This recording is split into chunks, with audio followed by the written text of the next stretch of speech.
عربية قلبي وروحي رواح في ولسان نحمدہ ونصلی علی رسول الکریم اما بعد۔ میرے دوستو، بچوں میں جو آخری اور پانچویں بات جو ہوتی ہے وہ یہ ہے کہ بچے مٹی کے گھر بناتے ہیں، کھیلتے ہیں اور گرا دیتے ہیں۔ یہ بچے بتاتے ہیں کہ یہ دنیا مقام-e-بقا نہیں بلکہ مقام-e-فنا ہے۔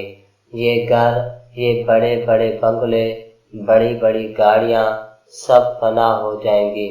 اتنی جلدی فنا ہو جاتے ہیں کہ اللہ تعالیٰ نے ترتیب بھی نہیں رکھی کہ پہلے باپ دادا ان چیزوں کو استعمال کرے، بعد میں پوتا کرے، مگر کیا ہوتا ہے کہ دادا اور باپ ان چیزوں کو استعمال کرتے ہیں کہ پوتا پہلے ہی مر جاتا ہے۔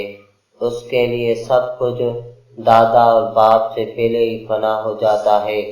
حضرت عمر بن عبدالعزیز ایک دفعہ اپنے رشتہ دار کو دفن کرنے کے لیے قبرستان میں داخل ہوئے اور علیحدہ ہو کر بیٹھ گئے۔ کسی نے کہا امیر المومنین اپنے رشتہ دار کی تدفین میں شریک نہیں ہوں گے، یہاں آ کر علیحدہ بیٹھ گئے ہیں۔ حضرت عمر بن عبدالعزیز نے کہا مجھ سے قبر بات کر رہی ہے، تو لوگوں نے کہا کیا کہہ رہی ہے؟ کہا کہتی ہے اے عمر بن عبدالعزیز میں اپنا تمہیں حال سناؤں؟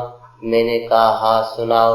تو کہنے لگی عمر بن عبدالعزیز میرے پاس جو بھی آتا ہے میں اس کے خون کو پی لیتی ہوں، اس کے بالوں کو ختم کر دیتی ہوں، اس کی ہڈیوں کو چور چور کر دیتی ہوں، گوشت کو کھا لیتی ہوں، نام اور نشان مٹا لیتی ہوں، حسن کو ختم کر دیتی ہوں۔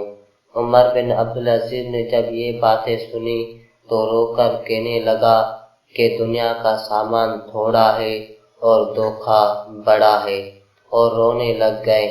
میرے دوستو، بچوں کی بات کو سمجھو، وہ تمہیں فنا ہونے کے گیت سناتے ہیں کہ فنا کہ دنیا فانی ہے، بقا والی چیز آخرت ہے۔